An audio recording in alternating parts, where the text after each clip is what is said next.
Welcome everyone to Gestalt Poetry Open Mic for August. And today our feature is Chaos. And he is an elder statesman, a griot, an advocate, a poet, many things. We're very honored to have him here today. Welcome everyone. I'm having a little technical difficulty. We're using two computers because Chaos is here with me today. You can see my hand behind him. Oh, Yeah, I see you back there. Yeah. So I'm having to look at this other screen to get some stuff. But coming up, I've got some, not housekeeping, but upcoming events, and hopefully this will work. There it is. Okay, so coming up on September 5th here in Nashville, we've got Poetry Pop-Up Nashville. The secret location can be given to you if you send an email to poetrypopupnashville@gmail.com. And there also is a Facebook group for us, and there are about 38 members so far, and it was really fun the first time we did it last month. And then secondly, our next Gestalt is September 15th, also at 1 o'clock, and our featured poet is David M. Harris. He's wonderful.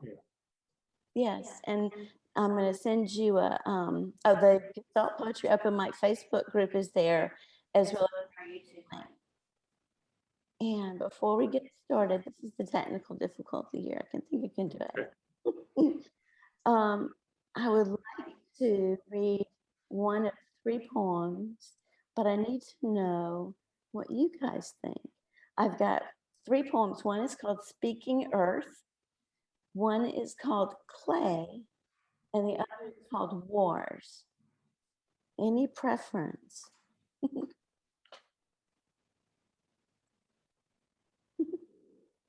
I'm gonna vote for Wars.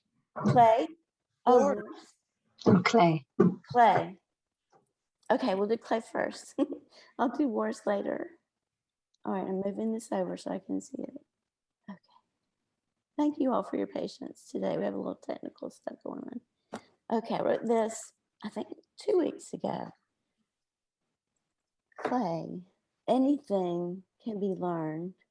The ancient practice of molding clay, need to remove bubbles, measure for evenness, throw, center, pull. Throw, center, pull. So much better than the movie Ghost. Mr. Gordy was our town's resident famous potter. Glazes he made defied others to copy. Recipes kept secret. His work is held by the Smithsonian. Now his son continues the legacy. When I was 6, Mama and I went to see Mr. Gordy Sr. throwing clay. He was so very kind. I came closer to the wheel to watch. He said he would teach me if I wanted. Just then his wife came to the door and said, no, he couldn't. We both frowned. Mama pulled me away, and that was that. We had a lidded tea pitcher of his for our iced tea all year round. It was golden brown with all these undertones of green and yellow, blue, indescribable. It looks a smooth game, pulling from the inside of the bowl up, shaping the outside of the tool simultaneously. Sensuous, the mass of clay takes form. An advanced and delightful potter teaches us at the Adventure Science Theater before COVID hits. We don't have wheels. We learn to shape and mold the clay types, make pinch pots, anything we like. Just like in 1st grade, the clay is soft, malleable, sensual, even without a wheel.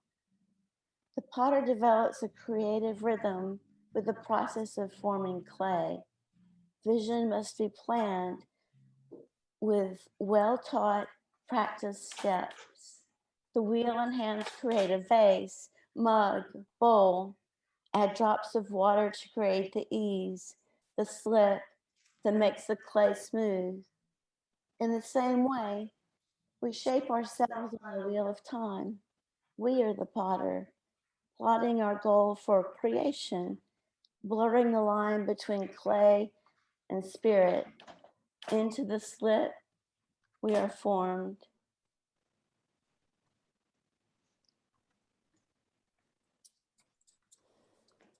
Thank you. Thank you. Awesome. Checking this chat here. Everything's okay. Okay. All right. Now I would like to introduce our featured poet today. Let me get to the information here. Awesome. I think what I'm going to do. All right. Here we go. Chaos. In the poet Chaos, we have a mixture of old school storyteller and modern day griot. His body of work runs the gambit from the horrors of war, recounting his experiences of Vietnam and its after effects, in which he examines up close the phenomenon of addiction and alcohol abuse that befell many of his fellow vets, to his involvement in the civil rights movement in America, right up to today's activism and the struggle for justice for his people. He serves on the board of a grassroots activist group called Gideon's Army for defense of children. They advocate for the reformation of the criminal justice system. Their goal is to dismantle the school to prison pipeline to call for accountability and provide the use of restorative justice in our courts. He calls himself an oral historian, as his poems and stories often detail glimpses into historical events that took place in past times as well as today. Chaos almost gleefully leads us through his youth as a Black man born and raised in a racist, systemic, bigotry-laden Jim Crow South. Even though there are many heart-wrenching tales of evil and horrific stories shared, he seems to have emerged intact to share these facts with us. In works such as War Stories and Drug Tales, collectively, all his works are entitled Chaotic Verse, some of which are periodically displayed on his Facebook blog by the same name, as well as YouTube. He is fond of the phrases, stay focused, stay blessed, every day is a good day, and I see the God in you. And now I'd like to welcome Chaos. Thank you, Amy. You're Good welcome. afternoon. As Amy mentioned, I am a Vietnam veteran, and I sometimes still feel haunted by that experience. So I'd like to start with a poem from that era called Counterinsurgent. I want you.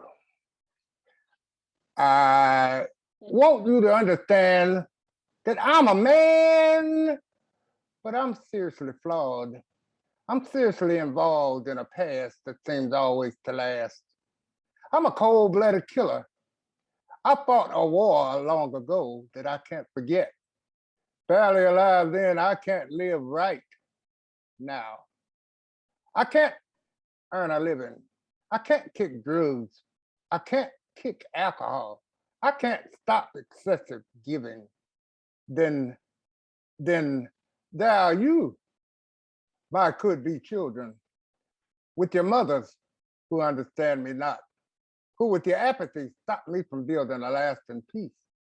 It seems like the very people I fought to protect are now using themselves against me. It's about the killing so long ago. It's about the gosh awful killing. You're still keeping score. And late at night when I can sleep without being in a drunken stupor, that is that thing. It plays itself again and again, only to rewind and play itself continually in my mind. I see my friends and enemies alike, all sprawled around my bed, all covered in blood, all lying down or dead. Wait a minute, what the devil am I complaining about? You see, it's now tomorrow. I came back, I didn't die, so why, for almost 50 years do I feel like I'm already dead inside my head? That's counterinsurgent. This next piece has to do with the aging process. It's called the old folks. Listen to me. Listen to me. I want you to hear me, my children, for I am of a different generation from the one that now mostly blesses this nation. But I sometimes feel amongst you like a dinosaur.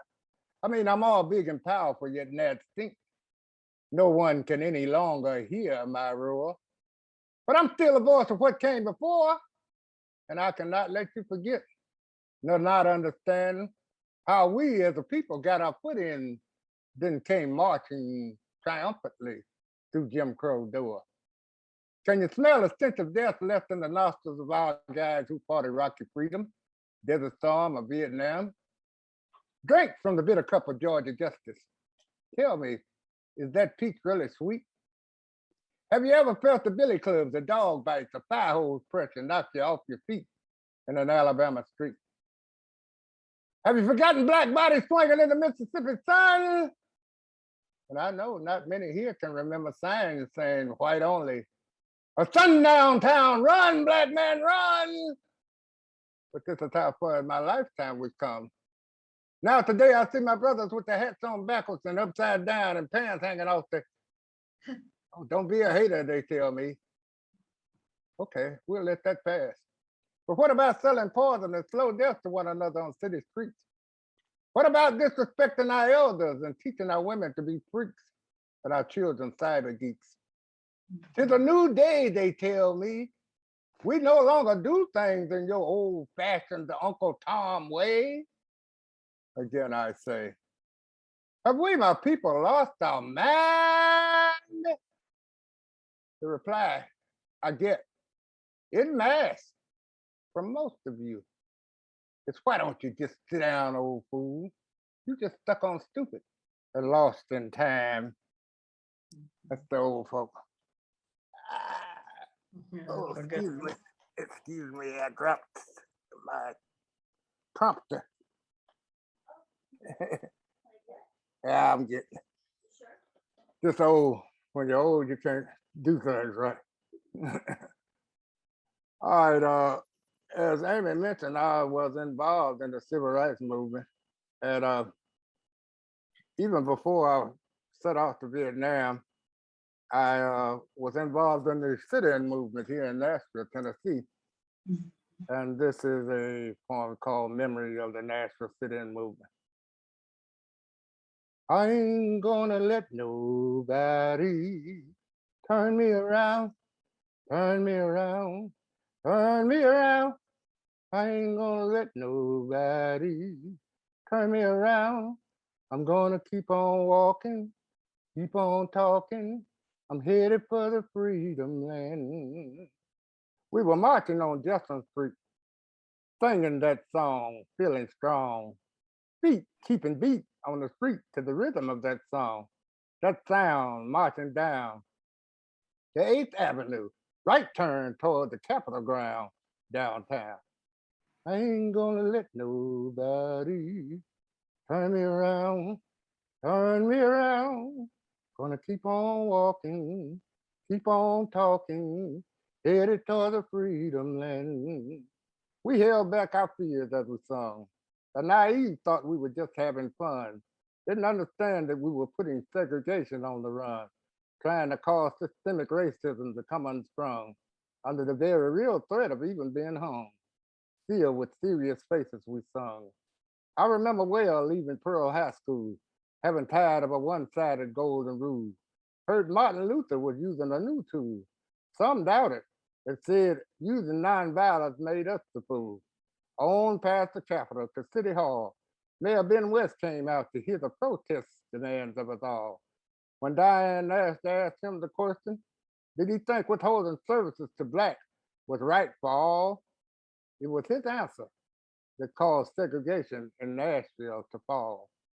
Gonna keep on walking, keep on talking, headed toward the freedom land. Thank you. That's called Memories of the Nashville Sit-In. In spite of the fact that it seems like I've lived such a chaotic life, I can remember well my childhood. And it was kind of fantastic. So this poem is called Childhood. When I was a child, we only played at life. There was the noonday sun, a safe place to run. It was all just innocent fun. And we kids were truly people our parents could adore.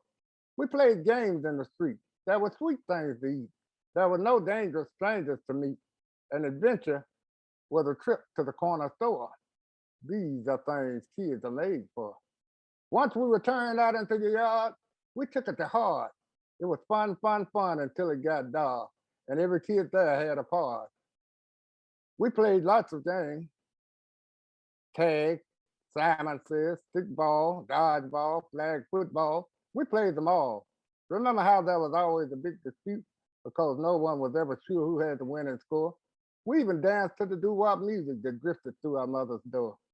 Girls were sweet and soft, boys were rowdy and lost, but we were loyal in our friendships at all costs. We wrestled, we roughhoused, we walked, and boy, could we talk. Noonday naps they made us take, we thought them mean. Homemade ice cream. There was sun so bright it cast blue haze. There was always new and wondrous things to amaze. Are those days really gone to return no more? Now that I've grown old, I long for those days like never before. I wish once, really, just once, life would relent and allow me to repent and return me to the purity of childhood's door. It's called childhood. When I think back on those memories of childhood, I think that we were basically happy people. So I'd like to share this with you. It's called happiness. Happiness is like an improvised jazz song. It can come on slow and bluesy or fast and up tempo. Not really hip hopping, rather more like bebopping as it carries you along. Happiness, I think, can never be nor not be a plan. It just is. It's like a wave. It's like it's like a vibe. It's like when a really clicking thing takes over members of a free jamming band. But we as intellectuals, we like to revise and summarize and examine up close and remove the surprise. But in spite of ourselves, happiness can from the bluest of funk still arise. I mean, happiness warms like a summer sun. Happiness can make life so much fun. Can inhabit all beings from a senior to a child. And happiness can make the eyes and the soul shine. It makes no difference if it's yours or mine. It makes no difference if it's yours or mine. Happiness always makes the eyes and the soul shine. So just be happy. That poem is called Happiness. In parting, I'd like to share this poem with you. It's called When I Say I Love You. And I'd like to tell everybody listening in today that I do love them. So this is what I mean when I say I love you. When I say I love you, it's not just something I'm saying. And I don't say it to women just because I'm a man. I don't say it to play a game with your head. I don't even say I love you to entice some woman to ivy wed. When I say I love you, I say it from my heart and soul because I believe we're all worthy of love and need to be told. But the problem is, some of us play with each other like with some kind of prize pit. We'll say almost anything just to see what we can get. And sometimes when I say I love you, my intentions end up being suspect. Have we, my people, done each other so wrong that we don't understand true emotions when they're shown? Well, I'll just keep saying I love you. That's all I can do, I guess. I'll just keep saying I love you, and I'll let God do the rest. Thank you. My name is Chaos.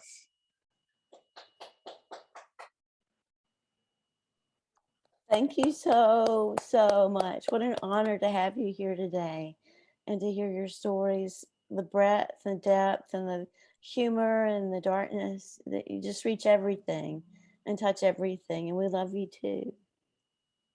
We love you Thank too. you for having me. Thank you for having me. You're so welcome. I'm going to find this other piece over here. to get our fellow poets. Let's see. My apologies for the delay. There they are. And I'm going to post them in the chat. So,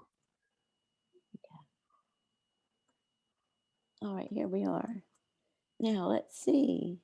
Our first fellow poet, Jeff Kalis.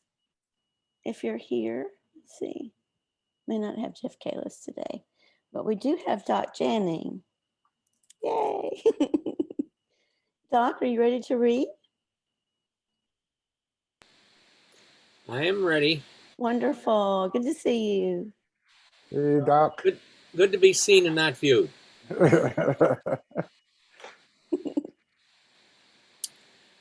I'm going to begin with a haiku, and then I have 3 poems to read.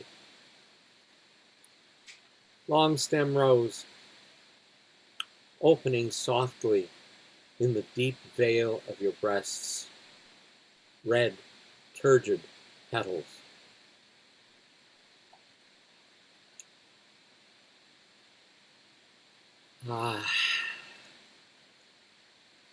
Intimacy of you. Hold on.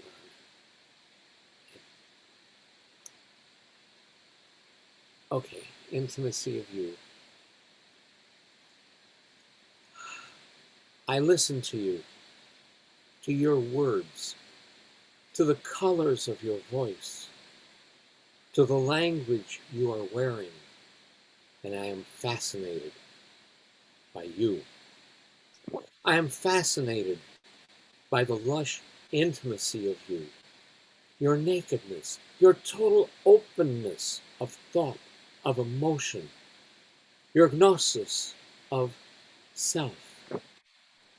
I kiss you, experience infinity, and live lifetimes of love in that one moment, evoking time within time, a convergence of dreams, a new reality. And I am lost, walking on Mangata into the ancient kingdom of you and timeless thoughts of what is to come.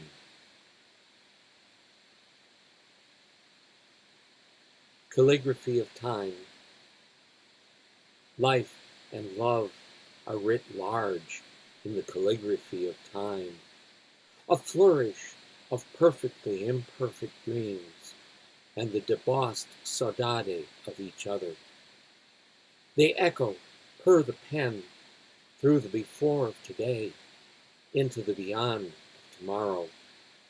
They converge into an improbable today amid the ink and unknowns of eons, igniting beginnings from endings, anew forever. And I'll finish with roses. I would bedeck and strew thee with roses, place one in each voluptuous veil, one in each lascivious fold, and more betwixt fingers and toes. Then a sweet drizzle of rhodamel, Eros's mix of honey and rose, or each soft convexity of thee, that I might lap at thee, enjoying slowly, lingually, an aperitif sensual. At the last, deflower thee, capturing each rose with lips and tongue, teeth and nose, kissing, licking, nibbling, feasting on every sensuous inch of thee, a sine qua non of arousal to a peak of ecstasy. Thank you.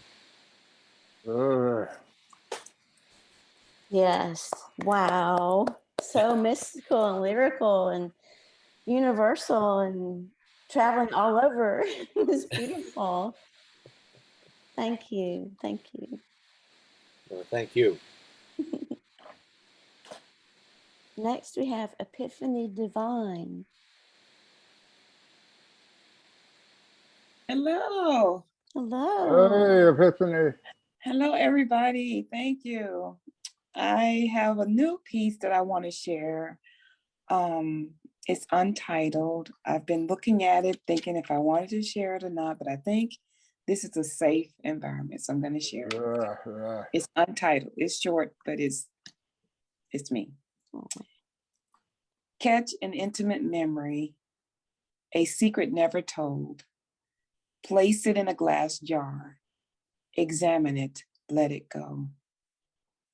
A childhood summer, like a firefly's dying light, collected strips of paper, burning in its own flames. Unread messages of my life, free my mind and soul, resonate, illuminate dark journeys ahead.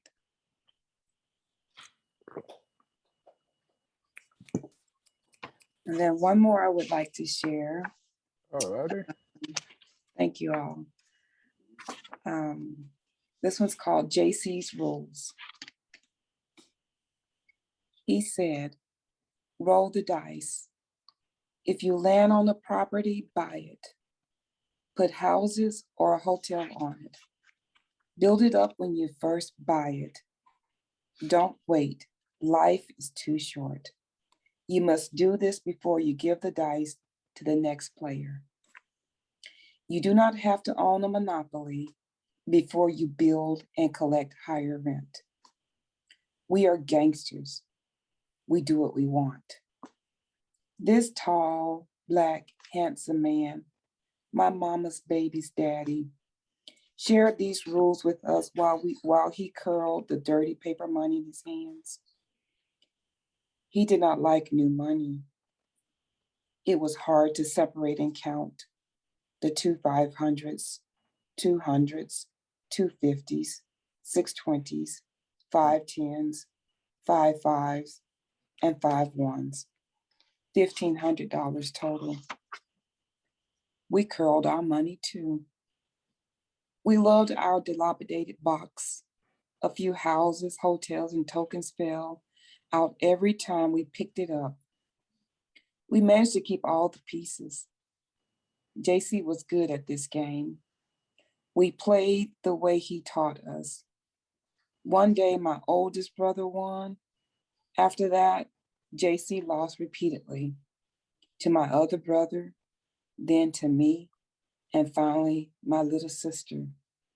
He never won after that. He taught us gangsters well. That's awesome. Oh my gosh. Beautiful. Wonderful storytelling. Lovely detail. Thank you. I That was was a fun there. piece. That was a fun piece, a fun memory, a really fun memory. That's beautiful. Did you have another? Oh, okay. Yeah, I can share another one. Okay. I'm going down memory lane.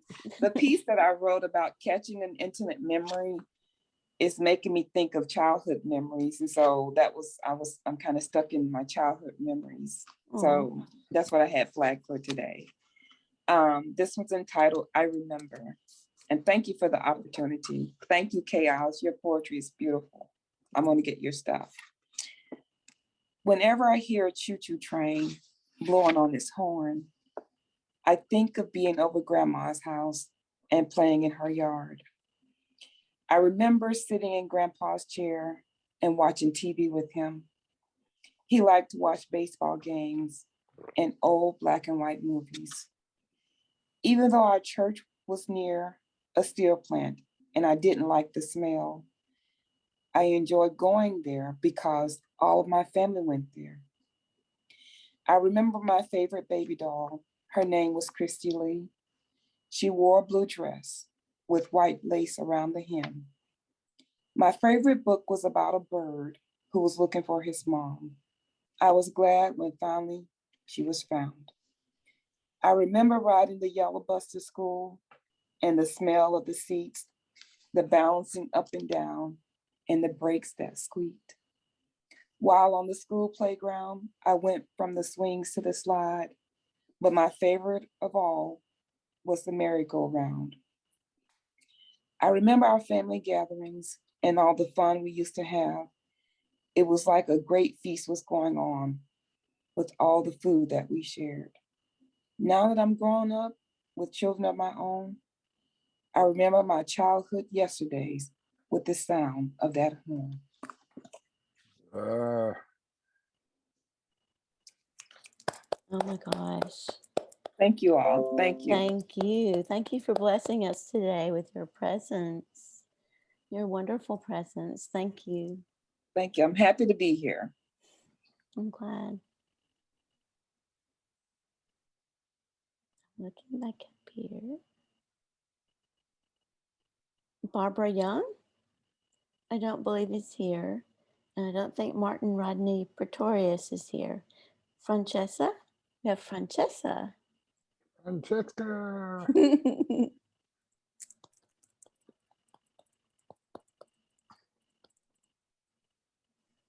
She may be away. Let's see. I'll send her a note. Franchesa unmuted, but she hasn't brought up her camera. Oh, Franchesa? Hey, sorry. There you are. Yay. I had these headphones that I was trying out and they weren't right, so I couldn't really talk. Oh, I'm sorry. I know Chaos, and I spent a little bit of last year in a class with Chaos, and I appreciate his work so much because I've been in Nashville for many years, and Chaos is just a special treat every time I hear him or see him. He brings such a smile to my face because I think about all the teachers that have taught me and my neighbors that have been through a lot of the different things that he speaks about. And it makes me feel closer to the community because he really expresses his words and gives that wonderful family type feeling to me anyways. I've always thought about him as family because seeing him throughout my life, I've probably seen him maybe in the community more than I've seen some of my family because I didn't get to live in the area where my family grew up. So when I see Chaos, I think, wow, there's someone who, even if, he doesn't know it, is a very wonderful person in our neighborhoods and the places where kids don't know exactly how to react to things. And I just want to say that you give people courage to do things and you also stand up for them. And I know you have, and you've probably enlightened more lives than you know in this world. So that being said, I guess I'll say one of my shorter poems so I can get ready for our town thing that we're going to go to. I guess this thing that we're releasing today at Poetry in the Brew. Yeah. I've got to get ready for that stuff. I'm not turning my camera on yet. I just kind of got up and had another meeting I had to go to. So I'm excited to, even after all some health things that I've been going through, I'm excited to come and be there.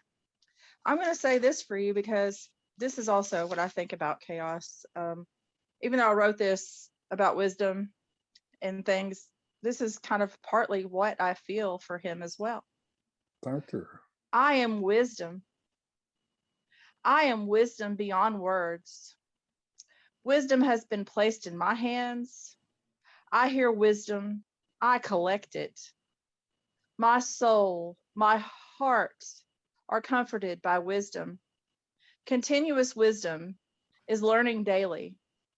The stars hold wisdom of their own, holding tight to the foundation, consistently moving around wisdom, holding a vision of knowledge, knowledge that becomes wisdom. I will repeat this wisdom to others. Sharing wisdom gives back good feelings. When I feel wisdom in my brain, my body, my heart, my soul, this brings me peace. Wisdom is not fighting, intending, or pretending to love. It is love. Wisdom changes. the moment in some cases, receiving wisdom with gratitude and passing it on. Newborns are receiving wisdom at birth a little too early now. Caring for older souls that continue to spout wisdom is important. Improve your wisdom. Listen. And that means listen to the words of the ones who have lived before us so that we might be able to grasp what we're going through at that time. Is sometimes a little history repeating itself, but also respect the people who have wisdom, because that may be your survival key.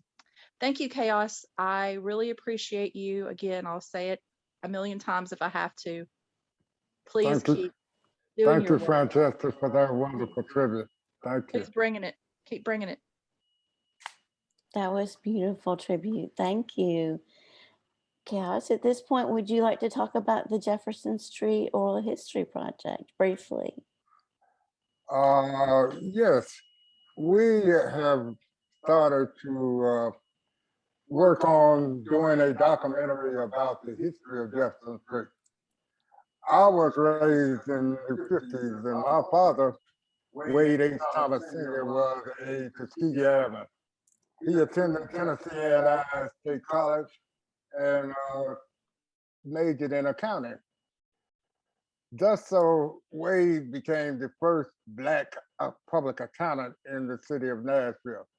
Jefferson Street at that time was the Black Wall Street of Nashville.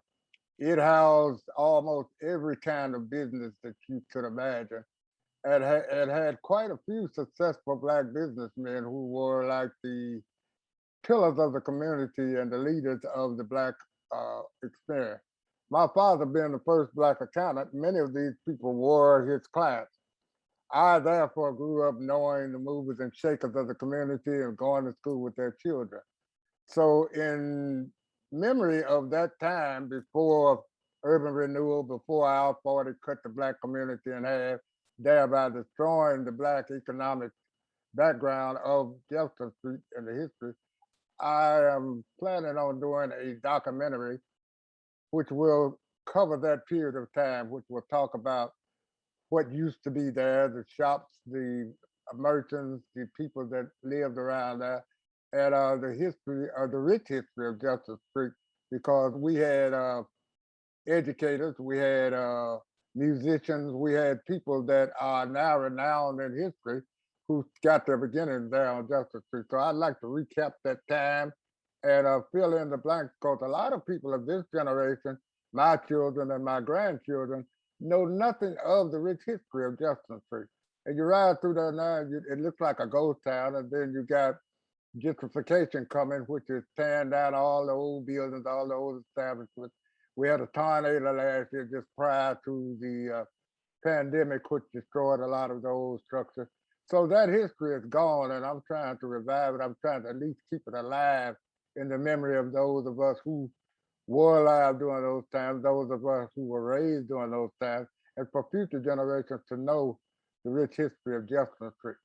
So that's what we're planning on doing as our next venture, hopefully to have it produced before January.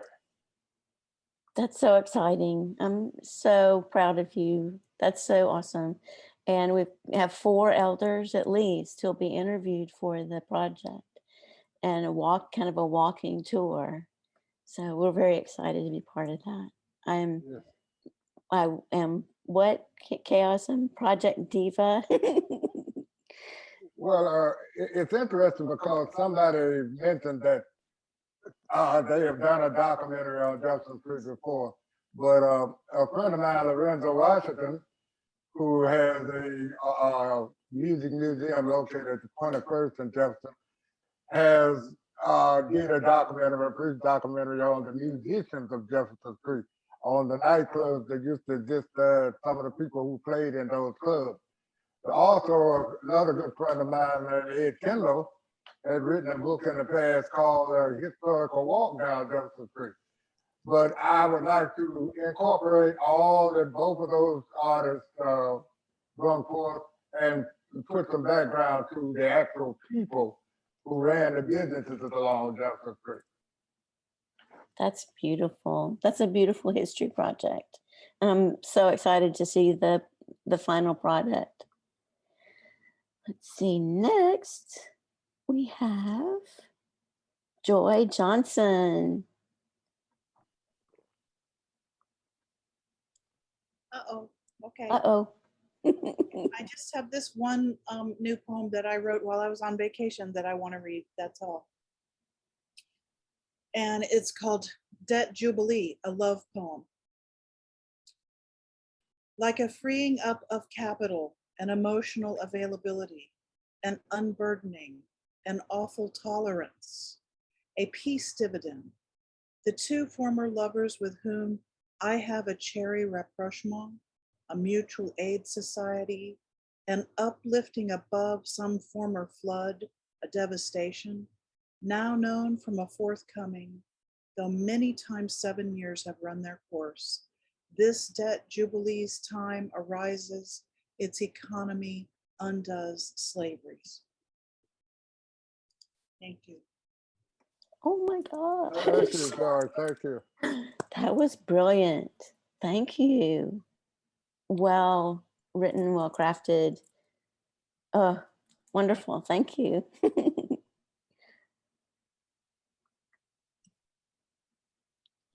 Next, we have Marilyn Coffey. Hey, Hello. I really am. I also want to say I'm really kind of blown away by chaos and the kind of huge scope of his work. And it just makes me feel like tiny, but because I'm a personal poet and I examine very closely the things that go on in my head. So I don't know of what import that is. This is one I guess I wrote some months ago, or maybe, yeah. So it's about falling asleep. It's about trying to fall asleep. And I called it, if I remember correctly, but now I don't know why I called it that.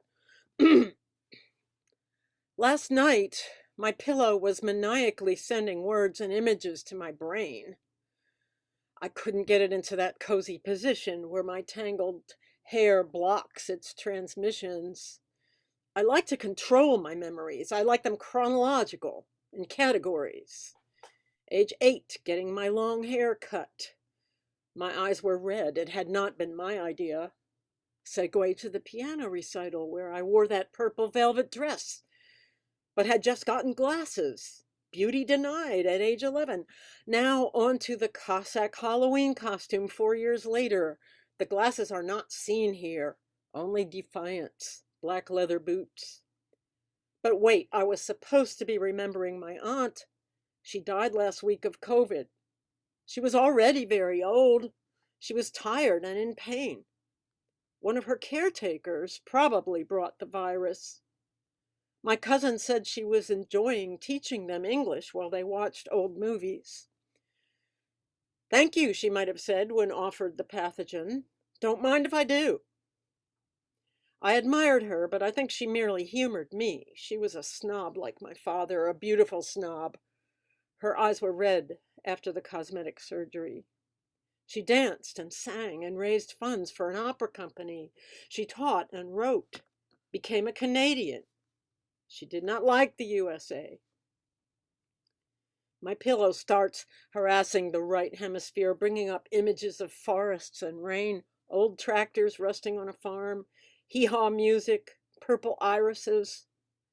No, wait. Aunt Ruth loved the city. She was nothing if not cosmopolitan. What are you trying to pull, pillow? Her mother's people had some land, but she was all about showbiz. Now my brain is awkwardly performing, showing me scenes at random, scanning the sky for undelivered telegrams, whimpering incoherently as I finally fall asleep.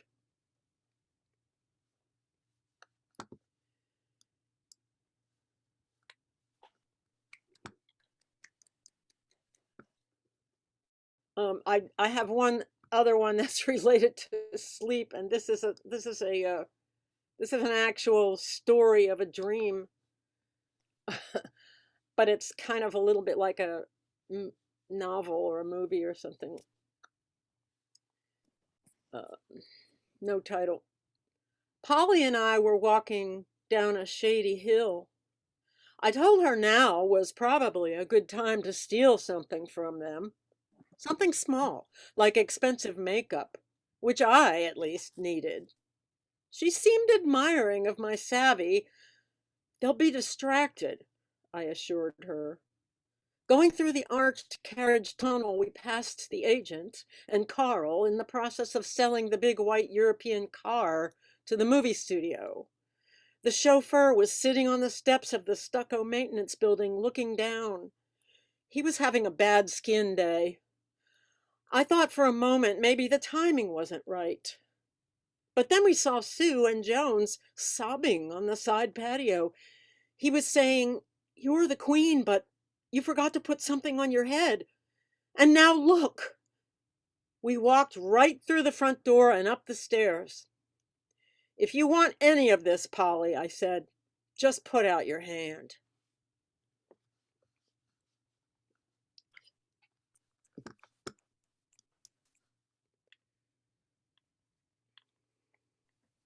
Brilliant. So well done. Lovely detail and characters. Thank you. Thank you for doing this. Oh, sure. Let me see.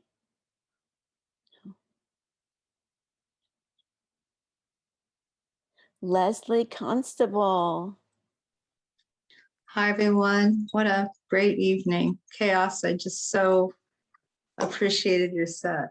It was wonderful. Yeah. Wow. Thanks. Okay. I'm going to read two tonight. And so let me find the first one. I wrote this a while ago. I hardly read it, but I think, yeah, it feels like I should tonight. It's called Love This Night. This is the night that we break it down, the divides, the separations, the rifts, the fissures, and love each other. This is the night, not no pretend, no fake. I love you, man. I love you, woman. I love you, brother. I love you, sister, thumping on the back. No holding back the wisdom, the release of real embrace. But the real thing, love, what would it be like? How would we go about it? What would pure love be? What would it feel like, smell like, look like? Is it anything we know? Any place we have already been? Are we intimate with the real get down intimacy of real love? You got to break it down to the moment because it happens in the cracks, the flit of energy coursing across the room, the shadow out of the corner of your eye, the blink of the eye that is God in action, God in movement, God dancing. The dancer is to the heavens as the fisherman is to the sea. Above and below, it is sheer, pure love and love only. That slippery moment when a chord from a guitar penetrates your bones. How would we go about it, meeting love? Maybe it's as simple as paying close attention to the slippery moment. That too fast to catch flicker of movement by the dancer in freeze frame pirouette, the light flick of the wrist of the fisherman casting the line. Pay attention to the in-between moments. Stand upright. Look it in the eye so that your love, the love coming your way, the love with your name on it, hurtling at you, coming for you, the love that is there for you and no one else, that is right there in front of your face, even if you are not looking, gets noticed. Look it in the eye, hold on to it, see it, be with it, if only for one moment, before it slides down off of you and falls between the cracks. So there's that one. And then the next one is one I wrote fairly recently. And it just sort of tumbled out. Well, everyone knows how that goes. And then you're not really sure what you've got. And so I think I have to keep going back and looking at this poem again so I sort of understand it. So it's called This Bridge Our Back, and it's about strength and solidarity. Under the cover of darkness, through the transmission of light, we come into existence in being we love. It is not the world of our parents, not the world that we knew. It is not the world of the ancient ones, not the world as it was. It is a world which we changed over and over again for our self-interest, from our curiosity, our wonder, our awe, trying to understand in pieces, bit by bit, how the whole worked, and bit by bit we tinkered, analyzed, took it apart, examining the little pieces that make up the whole, and we separated pieces from the whole, the what was. We take it apart, reassemble like toys, the tightly knit weave of life that was, the pieces missing, changed, never to be put back together as the all and everything that was. We let in the light to see better, to understand, not understanding the many dark recesses meant to remain in shadow, hidden, to be not revealed, but as the deep source, the protected well of origin that we muddied with the heavy, deliberate intent of knowledge that we laid claim to as if God we are not. And we altered that which only could be known, only could remain and thrive as entity, as whole. And the it is, this torn asunder, nature altered nature that is now altering us. Under the pressure of love, we span the cosmos. Under the moonlit sky, we traverse this night sky, dark or moonlit, the evening star above to light the way, our body, the blanket of clouds, protective. We watch and unearth down into the earth, the pylons of us, feet planted, the splayed stance, our strength, the back, strong and upright, holding forth, holding up, rooted and strong, we support this span, that which coming up from the depth of earth, all that travels across us, we hold up all that walks, each that walks this path, each foot to fall where it may, crossing through these veils, the networks of sheer light which travels, the threads of energy as they pulsate and hum, the nets below to catch whosoever or what falls, the threads, webs of energies through these veils, the mists that shroud the hidden, the pockets, the valleys of ancient realms, and across this reach, that which spans each crevice, each furrow, the gaping gulf of what lies below, we, the collective of those, us, the bridge, spanning the distances, traversing difference, calling to, awaiting all travelers, you, to cross the us, the we, which are awaiting you to travel across this bridge, our backs. So that's all for me. That's all. Oh my gosh. Oh my goodness.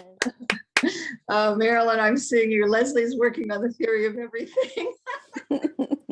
It feels like that, and the psychological processes, and it morphs, and your flow is lovely. I just got busted. For what? Working on the theory of everything. Oh. Sorry. That's funny. That was beautiful, guys. Hi, Amy. Hi, everyone. Hello, Lydia. How are you? I'm not loud. I'm in a nail salon, so I'm not going to be loud, but I am here, and I'm going to still share because I love you guys. Love you. Glad you made it. So happy you're here. Yeah. Yay. Thank you, Henry Jones, for reminding me. Yay. Looking here. Our next fellow poet is Rhoda Thomas. Rhoda. Who said that? Chaos did. Hello, yes, lovely to be here. Yeah, I think Leslie's probably in England, but I'm speaking to you from Wales, and the news here for days and days, of course, has been full of what's happening in Afghanistan, and I know that's not the only place in the world where there's a lot of terrible things going on. I haven't yet responded with writing poetry about this, but I do have poems that I think might be sort of relevant. to the fact really that so many people are forced to be on the move, and no one could fail to be moved by some of the stories from Afghanistan. This one is called We Could All Be Migrants One Day, and it's clearly for different reasons and about Britain. We could all be migrants one day. No one interested in buying our house because the sea's rising. And, well, they knew the Arctic was melting, but they carried on.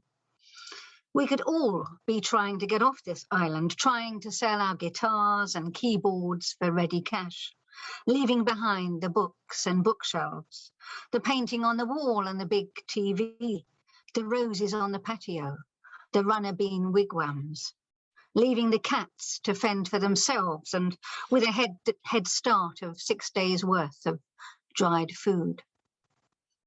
Setting off, perhaps in the dark, to get there by dawn, a couple of suitcases on the back seat, slipping into the stream of headlights on the highway, heading down to the ferry port, traffic building up, and hoping that our last £5,000 will be enough to get us on a boat and across the channel. And God knows what we'll do if it isn't. That was that one. And the other one is called The Future is Another Country. The future is another country. I can only take certain things with me. My packing must be light so as not to weigh me or you down. I need books. I need to know history so I don't make the same mistakes as those who went before.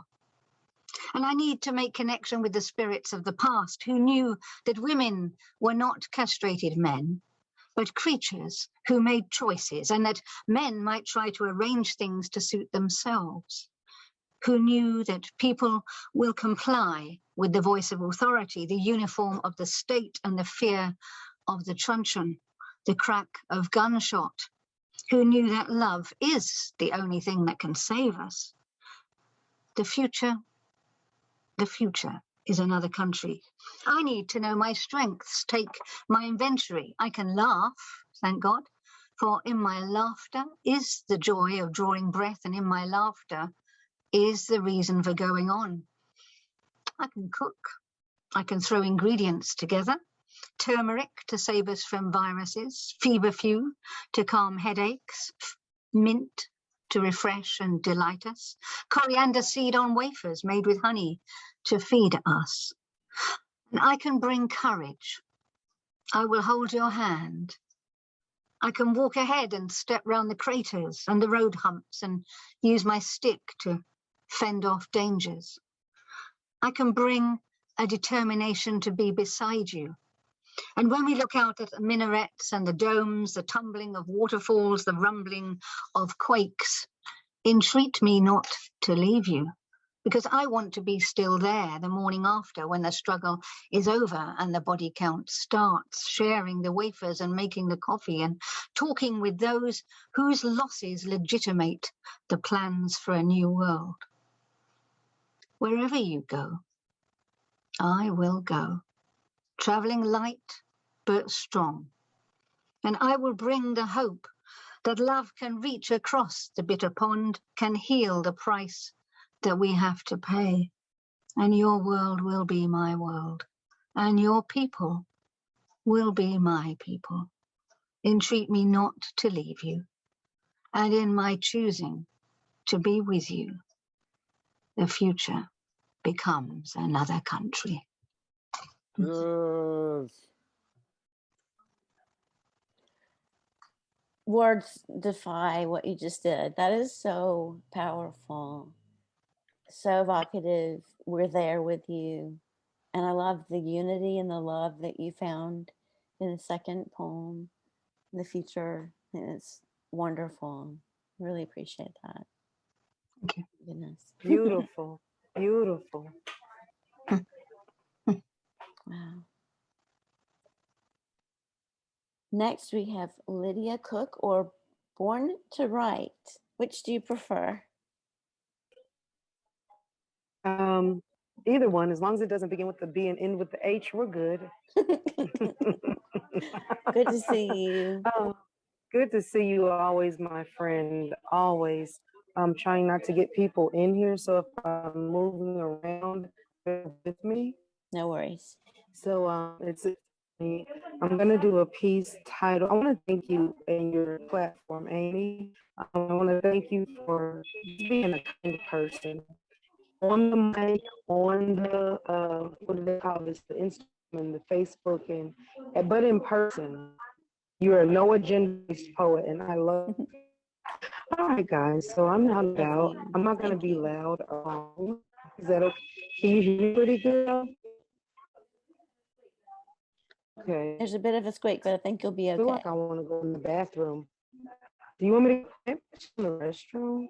I don't know. Here's the show us on.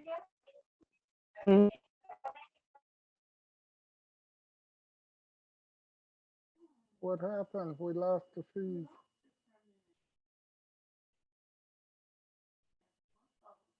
Lydia, where you go? We lost you. Oh, see. Where?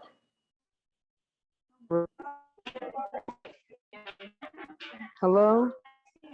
Hello? You guys can see me? No, we can't see you. We can hear you. We can hear you. Okay, well, that's fine. I'm not sure what's going on with technology. Okay. But I'm just gonna go ahead and go. I apologize for that, guys. I'm going to step outside. 5 minutes. I'll be 5 minutes. Yeah, go. Okay. Go for it. All right. All right. And I was telling the young lady I'm gonna be back in 5 minutes. Okay. All right. Busy lifestyles, right? Peace and love, guys. Born to write. I apologize. I want to talk about poetry. I want to talk about poetry that will take you out of a salon for an appointment for money that you didn't even have, but you were gifted because you've been blessed to be blissful, even in the midst of your chaotic, beautiful scenes. See, this is the poetry that runs through my veins. It's like I was born with it in my genes. See, poetry will have me outside in the sun, 95 degrees, having fun with these words. And I don't care who looks and laughs and calls me whatever, bodacious and absurd, because I'm here on the Gestalt open mic and I love to do it. I guess that's why the creator deemed me born to write. I will step out into the light and I will face my darkness if I can help you make it all right. And I'm not in it for the fame or the name, the likes or the loves. I don't care about that. The pushes and the shoves, the jealousy and the envy that can leave me. I am in this simply for poetry, for movement, to make those feel uncomfortable where they should, and to wake those up where they're sleeping, and for my soul to be awakened every time I hear a poem, and it's a blessing, and it has me moving and shaking. Like when I hear Henry talk about his gumbo, or Amy talk about peace, or the elder talk about all the murderous tendencies in these streets. I love poetry. You see, I love poetry so much I'm freestyling these words to thee. And I guess this thing that I do with this mic and this pen and this fire, it was supposed to be. Even though I ran from it relentlessly, wanted to hide in the back, you see. But now it is official, celebrating 20 plus years. I am in love with poetry. Peace and love, y'all. Love and peace. Powerful and loving, beautiful poetry. Thank you. Next, You are we so. have... Oh, I'm sorry. No, I'm sorry. You're fine. Sorry. Go ahead. Oh, you're fine. Thank you. That was beautiful. Next, we have Henry L. Jones. Hey, everybody. Hello. You know, I spoke to Chaos, I think a couple of weeks ago. We were trying to figure out when we met, and it was through Michael, common friend Michael, and he was like, yeah, you got to meet this brother. And Michael, I met him actually when I went to Atlanta. We spoke, And we were talking, and I was like, and you're from Nashville? You know, and everything. So you get these full circle moments. And when I heard Chaos read his work, I was like, oh man, yes, this guy is magical. And his words just reverberate. And the CD, you got to get the CD, you got to get the book, because you know, I think that's what it's about, sharing a piece of us. And I'm glad that Amy has featured Chaos. And it's one thing just to hear a poet friend at other events, open mics and so forth, but when you are able to hear more, that's wonderful for me. I want to share this piece titled "The Women's Arms I've Known." You know, sometimes I see things that remind me of the past. And I was looking at a photograph of my wife just sitting there holding one of our children.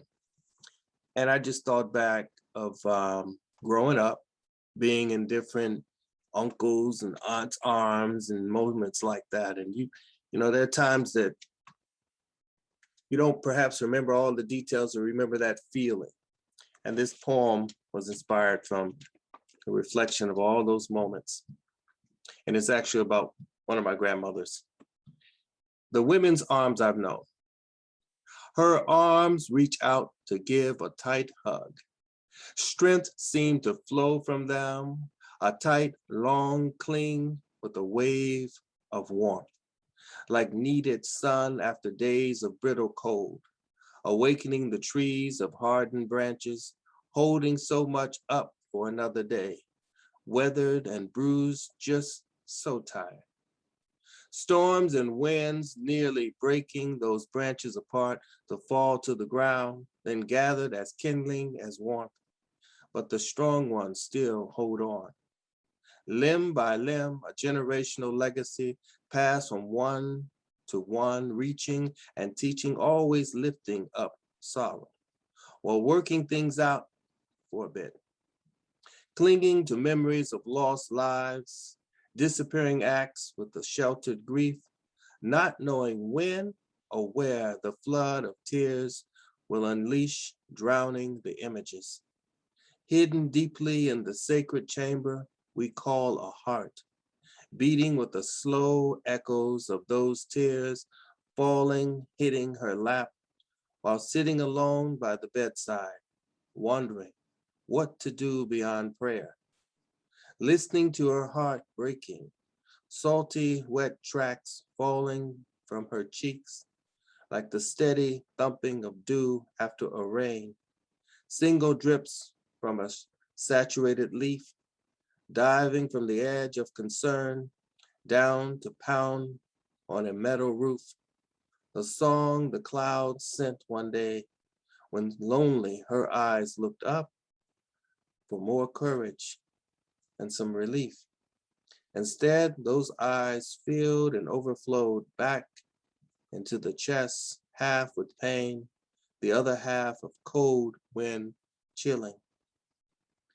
The marrow of ribs needing warmth and comfort for just a few moments.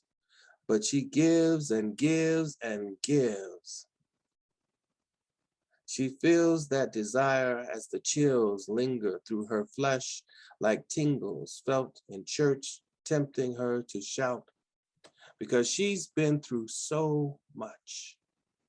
But she holds it inside, reaching to herself, looking for the faces which saved her, listening to the voices of stories and feeling the presence of ancestors, which seemed to help her some, just a little bit.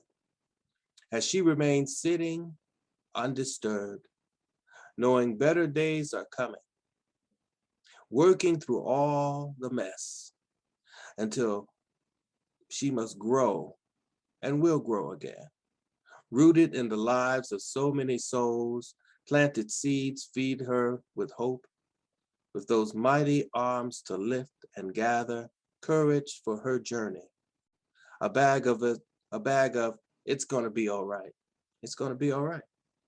arms guided by smiles, which when you look at her, you know, and hear pounding up from the depths of fertile earth, awaiting to end sorrow. It's going to be all right. The whispers, she whispers just 2 words in your ears while holding you between her arms. Hold on, hold on, hold on. Thank you.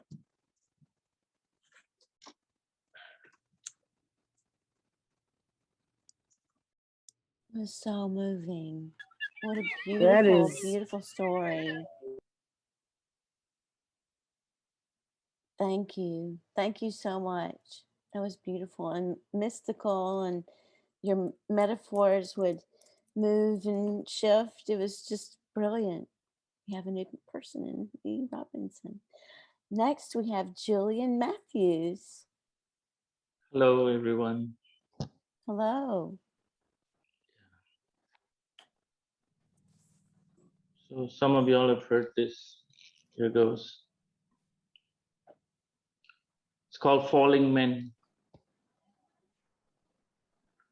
The news clip came with a warning, a crossed out eye icon. Sensitive content. The video may show violent or graphic content. They needed to freeze frame the video and circle the blurred distant figures in red as if to say, here be human beings. Once again, it's proven that men can't fly. In Kabul or Saigon or New York, the lesson of Icarus is Greek to us all, even to the literate. History repeated, men defeated. Pilots, like leaders, can destroy or save the day. It's all perspective. It's either a cape or another caper. No escape for the escapee. No refuge for the refugee. But there are no heroes here. Just the quiet desperation of silhouettes in midair.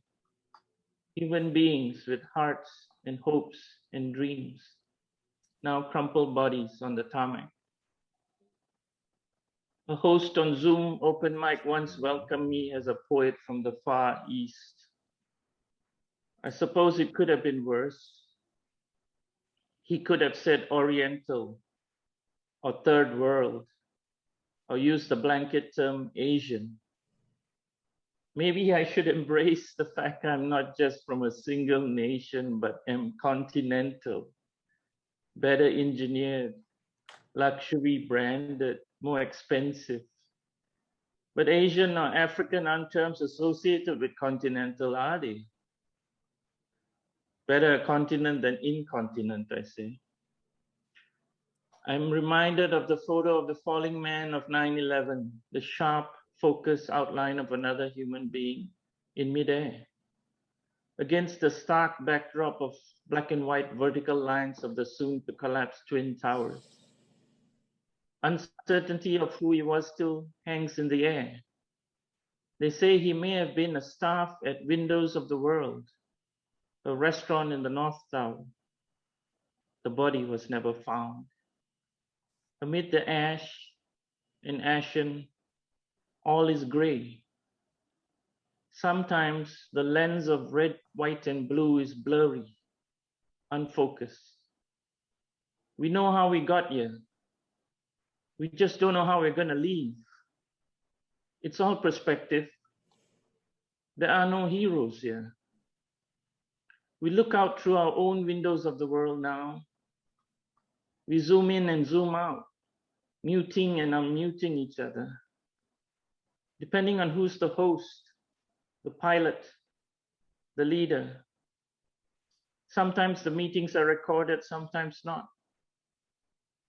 Sometimes people are focused, clear. Sometimes they are blur or cracking up. Sometimes they are quiet, grieving. Sometimes people fall off the screen and are never heard of again. In the virtual world, It's easy to click leave and just go. In the real world, leaving always comes with a price. Thank you.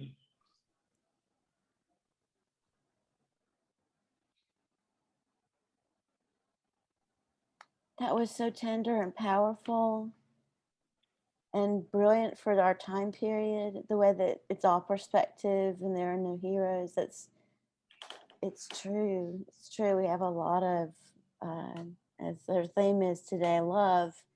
A lot of loving to do. A lot of work to do. Thank you so much. Thank you. And what time is it there? It's 3:20 a.m. Oh, goodness. Well, thank you so much for being here with us on the early AM. Thank you. That was wonderful. I'm sorry. Thank you. Would anyone else like to read? Dana? Sure. Hi, Wonderful. everyone. Sometimes I vacillate between commenting and just deeply listening. So I appreciate everything everyone has read, and I hold it in my heart, poem by poem, reader by reader. Happy birthday, dear Henry. Henry's birthday was yesterday, or maybe it was 2 days ago, depending on where you are. So wish him Thank you. happy birthday. And he's one of my closest friends, and he just happens to be talented and all that stuff. So I did a story. I worked for a newspaper, and my editor did a story on these two Vietnam vets discussing the Tet Offensive. And I'm not going to snap my fingers while I do this, because I hope you can hear this cicadas doing that work for me. But it's called, this is what I did. I probably, didn't make such a good journalist because I wanted to write poems or vignettes instead of cold facts. War correspondence. He sits snapping, his fingers firing methodical clicks as his buddy narrates the Tet Offensive. For a reporter too young to have been there, how the new year was the Viet Cong's reneging, how he'd stood at the border and seen them stride down the Ho Chi Minh like Charlie's come home for a chance to sit down to dinner with their kind. But before dinner, how red felt and tasted in the dawn of a lunar year. He, still snapping, points to his hand, says, "This is the sound of a bullet breaking the sound barrier," is my memory of fixing ears on one metronomic pattern at a time, each a praise for the sound not stopping in my flesh, amidst Happy New Year firecrackers on sale at every roadside ditch, just waiting to see if I'd snap. And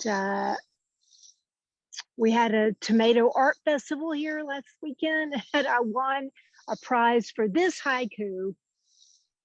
Christmas in August, red Romas tinsel the vines. Let's deck the salads. Thanks for letting me be here in this sacred space. Cheers. Oh, we're blessed that you're here. Thank you so much. Brilliant work, as always. Well, if it's okay, I've got one more poem to read, but you guys get to choose. It's either Wars or Speaking to Earth. Speaking Earth, actually. Any thoughts on that? I'm going to pull it up. The second was Speaking to Earth. Mm-hmm. Let's go with that. Well, that's what I vote for. I don't know what everyone else got. Okay. That sounded Speaking like to a good Earth. title to me too. Speaking to Earth. Speaking to Earth. You got it. Okay. I think this is about a year old or something. Speaking Earth. The world is alive, not a thing apart from us. It is the source of life itself. We are made of the earth, stardust. It is part of us. We belong to it. heritage, history, depletion of next natural resources, short-term gain, not stewardship. The earth teaches us still, even though under attack, gracious acts of preservation. Seasons, bees, songbirds, trees, flowers, fruits, and vegetables of all kinds to play with, grow, delight in. All the mysteries collide, sun-drenched grasses hypnotize, bright fairies, moths, bees, the tiniest things take flight, lightning bugs fly in through open windows. This is the season we wait for all winter long. We crave warmth, sun, flowers, vegetables, herbs for our scrambled eggs, biscuits, the very sun.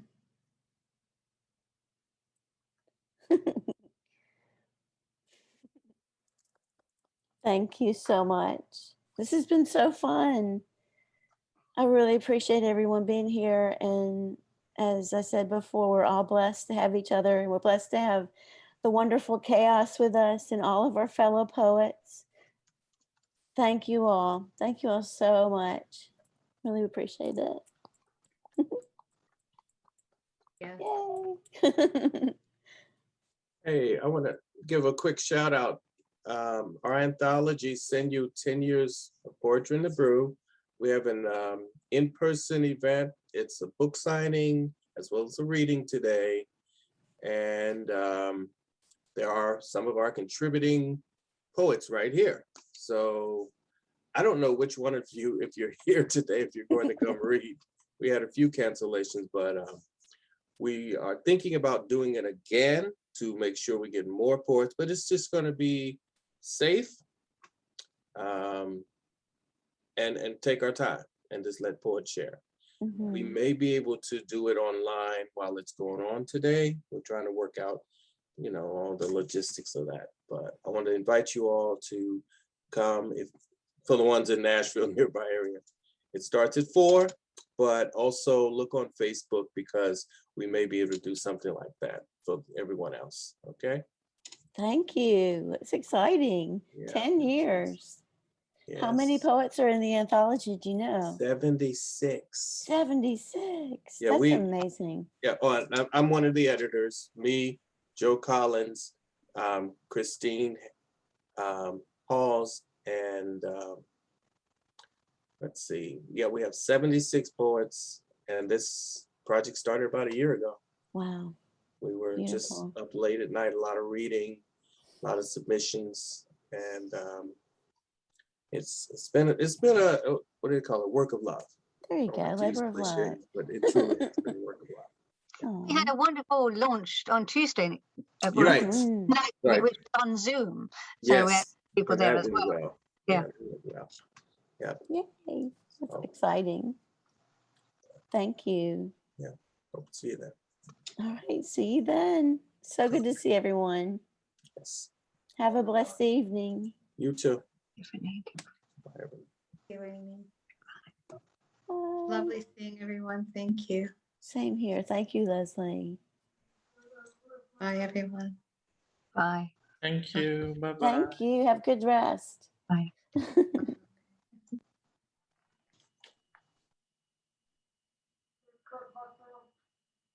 What?